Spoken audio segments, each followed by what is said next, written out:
지난 국회의원 보궐선거에서 3선 도전에 성공한 국민의힘 안철수 의원이 오늘 공식적으로 첫 출근길에 올랐습니다. 국민의당 대표에서 대통령직 인수위원장직을 마치고 이제는 합당을 한 국민의힘 소속 의원으로 새로운 출발선에 오른 셈이죠. 국회 YTN 중계석에 나와 있는 안 의원과 함께 첫 출근 소감 그리고 향후 계획까지 한번 여쭤보도록 하겠습니다. 네, 안철수 의원님 안녕하십니까? 네, 안녕하십니까? 네, 오늘 넥타이색도 붉은색인데 일부러 첫 출근이라 붉은색 매신 건가요? 네, 뭐 제가 제일 좋아하는 색깔 중에 하나를 맸습니다. 아, 원래 빨간색을 좋아하시는군요. 저 뭐 와인 색깔 타이가 잘 어울린다고 해서 즐겨 매는 편이죠. 네, 알겠습니다. 자, 오늘 김은혜 전 후보 사무실도 이어받았다고 하는데 좀 정리가 좀 끝났습니까? 첫 출근해서? 오늘 처음 이렇게 둘러보고 필요한 것들을 좀 새롭게 지금 고치고 있는 참입니다. 네. 아직 저희들 보좌진도 구성이 아직 완전히 끝나지를 않아서 아마도 필요한 부분들은 공채를 통해서 사람들을 모집해야 되지 않나 싶습니다. 아, 공채를 통해서 사람들을 모집할 것이다. 10년 만에 이제 국회에 다시 출근하셨는데 좀 그동안 많이 바뀌었나요? 어떤 점이 좀 어려우신가요? 네, 저 뭐 5년 만이기는 합니다만 네네. 실질적으로는 제가 19대 국회, 20대 국회에 이어서 이번에 21대 국회까지 3번 연속으로 저 지금 출근하고 있는 셈이거든요. 네네. 그러니까 뭐 그렇게 크게 바뀌었다고 볼 수는 없을 것 같습니다. 네, 5년 만이죠. 네, 알겠습니다. 자, 국회의원으로 하면 이제 3선이십니다만은 정통 보수로 이제 분류되는 국민의힘 소속으로는 처음이시거든요. 뭐 원래 애초에 친분 있는 의원들도 몇몇 계시겠지만 어떻습니까? 좀 주변에서 어떤 얘기 가장 많이 들으세요? 다른 것보다도 특히 이제 지역 주민들과 이야기를 나눠보면 제발 좀 우리 먹고 사는 문제에만 좀 신경 쓰게 해달라. 너무 좀 눈치 풀게 하고 아무에게도 도움이 되지 않는 그런 정쟁 이런 쪽으로 마음을 심란하게 좀 만들지 않았으면 좋겠다. 좀 잘했으면 좋겠다. 이런 이야기들을 많이 듣습니다. 그만큼 기존의 정치가 제대로 잘 못하고 있다는 실망 어린 표현 아니겠습니까? 그래서 좀 제대로 정상화, 그러니까 정치를 잘한다는 게 어떻게 보면 국민들이 정치에 관심이 없어질 때 정치를 잘한다 이렇게 말씀을 하시는 분도 계셨거든요. 네. 아마 정치를 뭐 하는지 안 하는지 또 관심이 없을 정도로 하는 것이 아마 정치를 잘하는 것 아닌가 싶습니다. 네. 지금 사람 얘기도 많이 시작을 할 때 얘기를 했는데 동료 의원들과의 어떤 스킨십에 대한 관심도 많거든요. 이를테면 연휴 기간 동안 식사 정치를 통해서 좀 접촉면을 넓힐 것이다 이렇게 보도가 되고 있는데 좀 누구를 만났습니까? 혹시 소개해 주실 분 계신가요?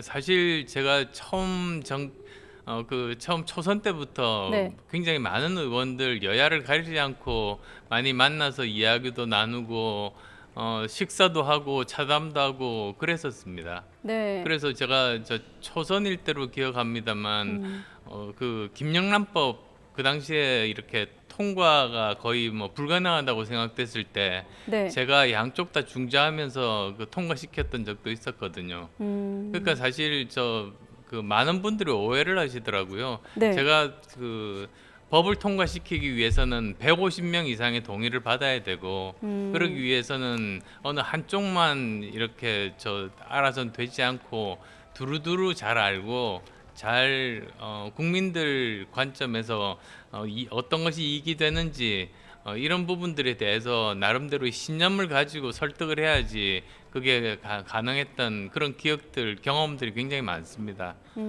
그래서 이번도 마찬가지죠. 오랜만에 또 국회에 복귀했습니다만 네.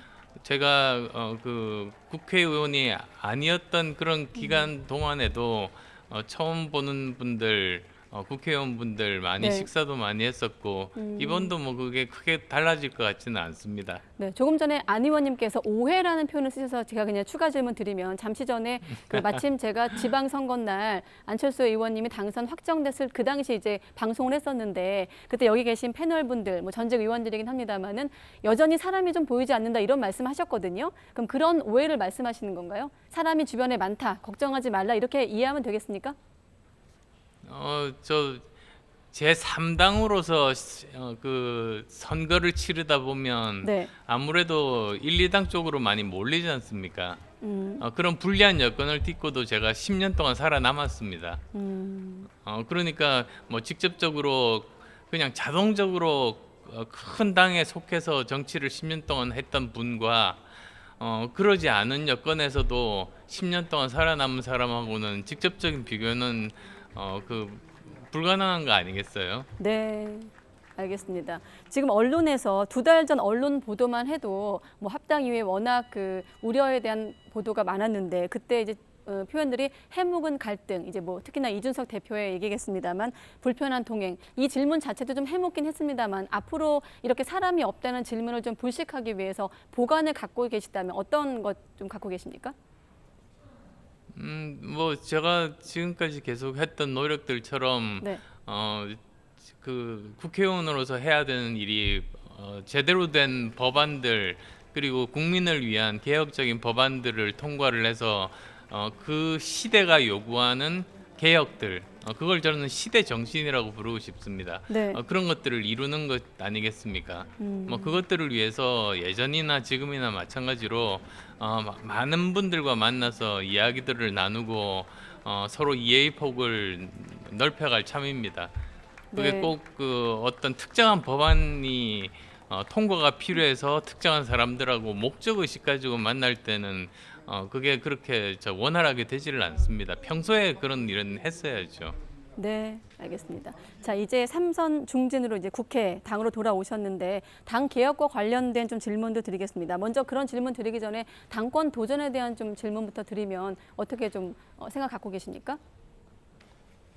저는 당권 도전하겠다는 생각은 지금 현재로서는 가지고 있지 않습니다. 네. 언제 그 새롭게 전당대회를 할지 정해진 건 아무것도 없지 않습니까?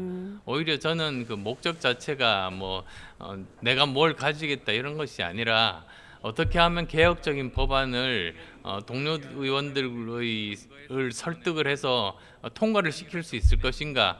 그렇게 해서 이번 윤석열 정부가 성공적으로 시대적인 과제들을 수행할 수 있을 것인가 거기에 그 포커스가 맞춰 있습니다.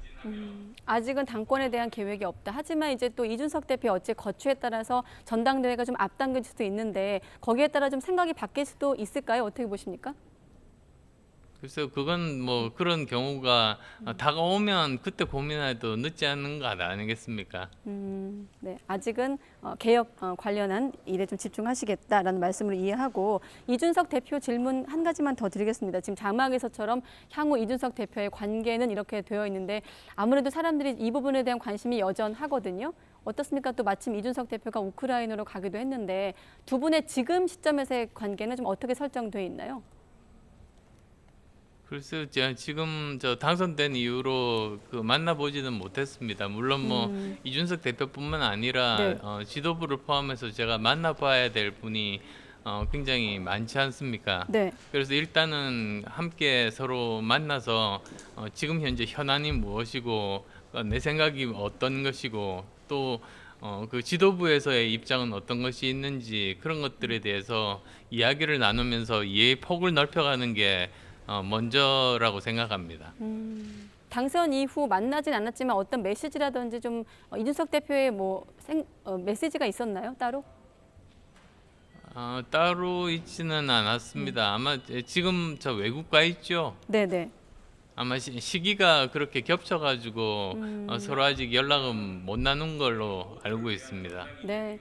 아무래도 뉴스 보셨겠지만 오늘 국민의힘 주요 뉴스 중에서는 이른바 윤핵관들, 당 중진들의 어떤 이준석 대표를 향한 견제가 시작이 됐다. 이런 본격화되고 있다. 이런 보도가 흘러나오고 있는데 그대로 전해드리면 자기 정치한다. 이런 비판 듣고 있는데 여기에 대해서 좀 어떻게 보세요?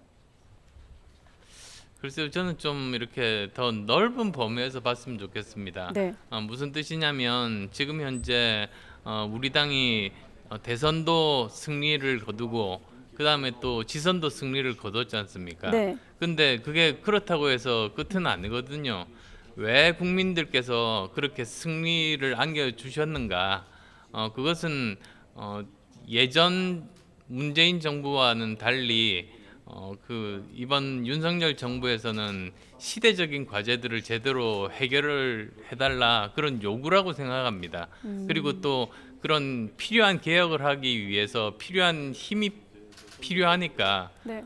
그래서 그런 것들에 대해서는 좀 힘을 좀 실어주겠다 이런 뜻이라고 생각합니다. 그러니까 그 기대에 걸맞게 부응해야지만이 아마도 앞으로 계속 저 지지를 받을 수 있는 것이지 그걸 잘 못하게 된다면은 사실 굉장히 위기 의식을 가져야만 되는 그런 상황인 것이죠. 저는 그런 생각들이 우리 당 의원들이 다 함께 공유하리라고 생각합니다. 네. 당 혁신 관련해서 어떻습니까? 일단 이준석 대표가 혁신안을 내놨는데 여기보다 좀 더 포괄적인, 좀 진전된 혁신안이 필요하다고 보시나요? 네, 그렇습니다. 사실 어떤 정당의 혁신이라는 것이 단순히 공천제도를 바꾸는 것뿐만이 아닙니다. 그건 큰 여러 가지 분야 중에서 작은 한 가지 분야에 지나지 않는 거고요. 정말로 필요한 어떤 정당의 개혁이라고 한다면 좀 더 많은 사람들로부터 사랑받는 정당이 되는 것, 그래서 그 지지 기반을 넓힐 수 있는 것, 그것이 사실 진정한 개혁의 결과물이 되어야 되고요. 네. 그리고 그러기 위해서 꼭 필요한 두 가지가 첫 번째로는 좀 더 사회 경제적인 약자분들을 따뜻하게 품어 안을 수 있는 정당이 되어야 하는 게 첫 번째일 겁니다. 네. 지금 워낙 전 세계적으로 양극화가 굉장히 심하지 않습니까? 그다음에 또 두 번째로는 너무 이념 위주가 아니라 실용 정치 위주의 정당이 되어야 된다. 즉 그 정치인이 자기가 머릿속에 가지고 있는 어떤 세상에 대한 그림이 있을 때 이 세상을 자기 머릿속의 그림과 똑같이 맞추기 위해서 세상을 바꾸려고 하는 그런 접근 방식이 아니라 오히려 지금 현재 세상이 가지고 있는 문제점이 무엇인지를 객관적으로 바라보고 그 문제를 해결하고 세상을 바꾸는데 어떤 방법이든 최선의 방법을 찾으려고 하는 노력들, 그런 것들이 실용 정치의 모습인데 그런 정치를 하는 정당만이 저는 많은 사람들로부터 인정을 받을 수 있다. 그래서 그렇게 바뀌어야 된다고 생각합니다. 네. 뭐 이준석 대표와도 워낙에 질문이 많이 좀 구성이 됩니다만 또 이분과도 지금 언론에선 이를테면 보궐동기 이렇게 표현을 하더라고요. 보궐선거에서 동시에 이제 당선이 되셨는데 민주당 이재명 의원 얘기입니다. 같이 이제 첫 출근길에 나섰거든요. 어떠세요? 3선 중진이신데 네. 이재명 의원은 0.5선이잖아요. 좀 억울하진 않으세요? 무슨 말씀을요? 뭐 모든 사람들이 국민의 선택을 받은 정치인들은 네. 그분들을 대표하는 사람들입니다. 그래서 그분들이 뭐 초선이든 3선, 4선이든 상관없이 자기가 그분들이 필요로 하는 일들을 제대로 대변하느냐 안 하느냐, 사실 그게 제일 중요한 점들이죠. 네. 요 질문 하나만 더 드릴게요. 중견 정치인으로서 이재명 의원도 지금 보면 민주당도 심각한 내용을 겪고 있는데 아직은 전당대회 관련해서 이제 생각을 밝히지 않은 상황이거든요. 당 대표로 나설 가능성이 있다고 보시는지, 나선다면 좀 어떻게 보시는지. 글쎄요, 사실 저는 다른 당의 이야기라서, 내부의 이야기라서 조금 조심스럽습니다. 그래서 지금 현재 여러 가지로 이재명 전 후보가 지금은 이재명 의원이 전당대회에 나서는 것이 좋은지 안 좋은지에 대해서 일단 당내에 이견이 있는 것으로 알고 있는데 네. 그건 뭐 외부에 누가 어떻게 하라고 해서 되는 것은 아니고 내부에서 아마 서로 치열하게 격론을 벌이면서 정리가 되지 않겠습니까? 네. 그래서 전 제 입장은 그걸 그냥 그 당 내부에서 어떻게 정리가 되는지를 이제 바라보는 그런 방법밖에는 없다라는 생각입니다. 네. 이재명 의원한테 하실 말씀 없으세요? 같이 첫 출근하셨는데. 어, 아마 지금 아직 국회 경험이 없으십니다. 뭐 네. 굉장히 나름대로 행정에 대해서는 어느 정도 여러 가지 의미에서의 평판이 있는 분 아니겠습니까? 어쨌든 그 분야에 대해서는 많은 경험을 쌓았지만 국회의 경험은 이제 처음입니다. 그래서 네. 아마 이번 기회가 본인의 정치인으로서의 그 경험의 폭을 굉장히 넓힐 수 있는 좋은 기회니까 이 기회를 그렇게 잘 그 국민을 위한 정치를 하는 정치인으로서 성장할 수 있는 좋은 기회다. 저는 그런 태도로 접근을 하시면 발전하실 수 있을 거라고 그렇게 덕담을 건네드리고 싶습니다. 네, 이제 시간이 거의 다 됐는데 마무리 질문으로 지금 보니까 상임위는 외통위를 염두에 두고 있다 이렇게 알려지고 있는데 포함해서 향후 의정 활동 간략히 계획 소개해 주시죠. 제가 지금 외교통일위원회를 지원하는 이유가 몇 년 전과 지금의 외교통일 쪽이 상황이 패러다임이 굉장히 많이 바뀌기 때문에 그렇습니다. 네. 즉 지금은 외교가 따로 존재하는 것이 아니라 외교와 그다음에 과학기술과 경제와 안보 이런 예전에는 따로 떨어진 분야들이 이 네 분야가 다 하나로 모이는 지금 그런 세상에 우리가 살고 있고 미국과 중국의 기술 패권 전쟁이 이걸 더 가속화시키고 있습니다. 그러다 보니까 이 분야에 대해서 대한민국이 대처를 잘 하지 못한다면 만약에 여기서 대한민국의 생존 전략을 제대로 세우지 못한다면 우리의 미래는 굉장히 어둡다. 그래서 이건 먹고 사는 문제가 아니라 죽고 사는 문제다. 정말로 중요한 문제다. 이런 말씀을 드리고 싶어요. 그게 제가 지금 외교통일위원회에서 나름대로 저는 그 여러 가지 경험들이 많지 않습니까? 과학기술도 마찬가지고 이런 분야들을 활용을 해서 우리나라가 생존하는데 생존 전략을 세우는데 공헌하고 싶다는 생각입니다. 네.